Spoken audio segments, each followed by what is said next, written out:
السلام عليكم ورحمة الله وبركاته. أنا سعد لو أنت أول مرة تشوفني.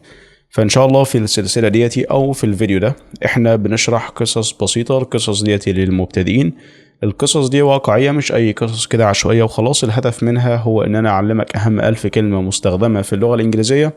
كل اللي أنت مطالب بيه هو إن أنت تسمعني وتركز وتسمع للنصايح اللي أنا بقولك عليها على مدار الدرس وعلى مدار السلسلة بشكل عام. الهدف إن أنا أعلمك يعني تقريبا كل حاجة، يعني سواء إذا كان قواعد النطق الصح، انت كده كده بتسمع مني، فكل الحاجات ان شاء الله، كل المهارات ان شاء الله بتتعلمها. فكل اللي انت مطالب بيه ان انت بس تركز وتتبع الدروس ان شاء الله يعني.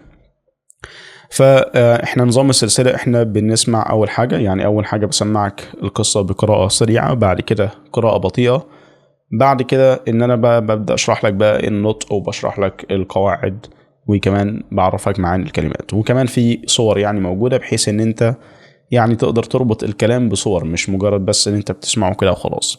فانت اولا كده ان انا هقرأ لك القصة قراءة سريعة، وعاوزك تبص على الصورة وانت بتسمعني. Last Friday I went to the supermarket. I bought some fruit and milk.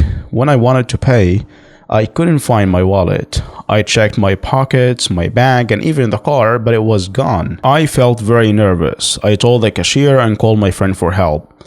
Later I found the wallet at home. I left it on the table.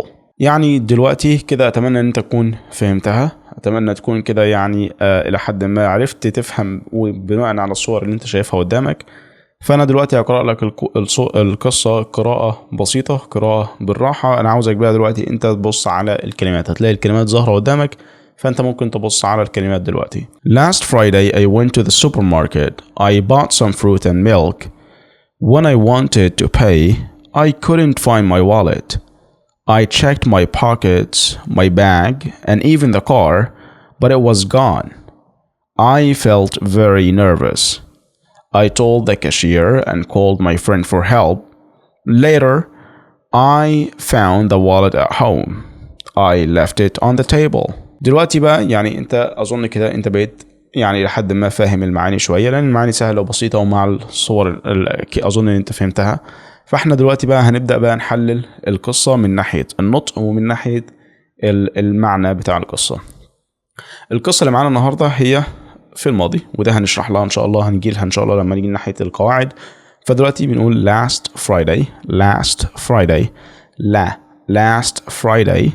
I went to the supermarket. Last Friday I went to the supermarket. خلي بالك من كلمة went. انت لو شايف كلمة went قدامك، went معاها to، الاتنين دي اخرها t واولها t، فبالتالي بدمج الاتنين مع بعض. ما بقولش مثلا I went to، بقول I went to the supermarket. I bought يعني الجمعة اللي فاتت أنا رحت السوبر ماركت. I bought some fruit and milk. يعني أنا اشتريت اللي هو شوية فاكهة ولبن. When I wanted to pay لما يعني عوزت أدفع، يعني لما إن أنا أردت إن أنا أدفع. I couldn't find my wallet. يعني ما قدرتش ألاقي المحفظة بتاعتي. فخلي بالك من نقطة كلمة when I wanted to pay. يعني لما نكون بنتكلم بسرعة غالبا هتسمعها when I wanted to pay.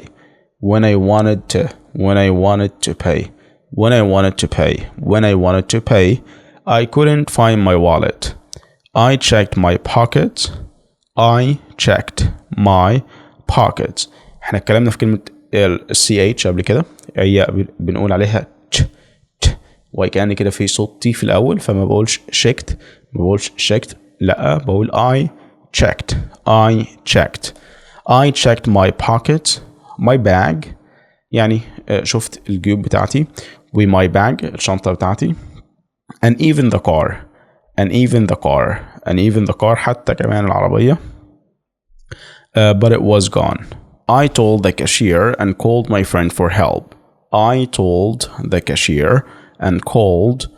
friend for help.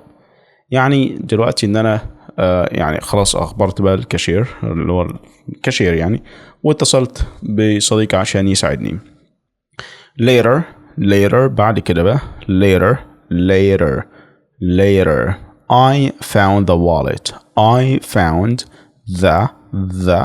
the wallet at home. I found the wallet at home. يعني لقيت المحفظة موجودة في البيت. I left it on the table. I left it on the table. يعني أنا كنت سبتها بقى على الطاولة، على الترابيزة في البيت. لو تفتكر من المرة اللي فاتت إن أنا قلت لك إن الفعل نفسه بيتغير شكله عشان نعبر إذا كان الحاجة دي حصلت أو بتحصل دلوقتي أو هتحصل لسه. فأنا قلت لك إن إحنا بنغير شكل الفعل نفسه، وده اللي حاصل عندنا هنا القصة هي حصلت بالفعل. هو بيقول لك last Friday يعني الجمعة اللي فاتت، فأنت هتلاقي الفعل شكله اتغير تماما، وده معناه إن هو ده الفعل شاذ، يعني مش بيخضع لقاعدة معينة، هو بيتحافظ زي ما هو كده، او ان هو الفعل ده بيكون يعني منتظم، بنضيف له يا اما دي يا اما اي دي يا اما اي اي دي. فاحنا الاضافات دي بنضيفها عشان نخلي نقول على الفعل ده ان الحاجه دي حصلت، مش بتحصل او هتحصل. فانت لما تيجي تتكلم عن حاجه حصلت يعني في افعال بتتحفظ وفي افعال بتضيف لها الاضافات اللي انا قلت لك عليها ديت، اللي هي دي يا اما اي دي يا اما اي اي دي. اللي انت مطالب بيه دلوقتي، اللي انت مطالب بيه هو ان انت تلاحظ بس، اللي هو I went to the supermarket مش I go to the supermarket. I go to the supermarket معناها يعني ده حاجة مضارع، انما I went معناها ان انا رحت مثلا امبارح الشهر اللي فات من ساعة، فهي معناها اللي هو I went to the supermarket. كمان هتلاقيها في جمل زي I bought some fruit. I bought انما مثلا I wanted when I wanted to pay ديت فعل منتظم، مش يعني ما غيرناش فيه كتير، يعني احنا بس ضفنا له كلمة او ضفنا له الاي دي. مثلا كلمة او فعل تاني اللي هو I checked. خلي بالك منها. بالمناسبة هي I checked مش I checked. خلي بالك منها، احنا ضفنا لها اي دي، وخلي بالك من نطقها، هي checked مش checked. خلي بالك من حاجة زي كده. Okay, got it. Now I'm going to read the topic again, and I need you to repeat after me. Last Friday, I went to the supermarket. I bought some fruit and milk. When I wanted to pay, I couldn't find my wallet. I checked my pockets, my bag, and even the car, but it was gone. I felt very nervous. I told the cashier and called my friend for help. Later, I found the wallet at home. I left it on the table. Okay, now you can talk about the supermarket. You can talk about the things that you bought, either fruit or vegetables or maybe other things.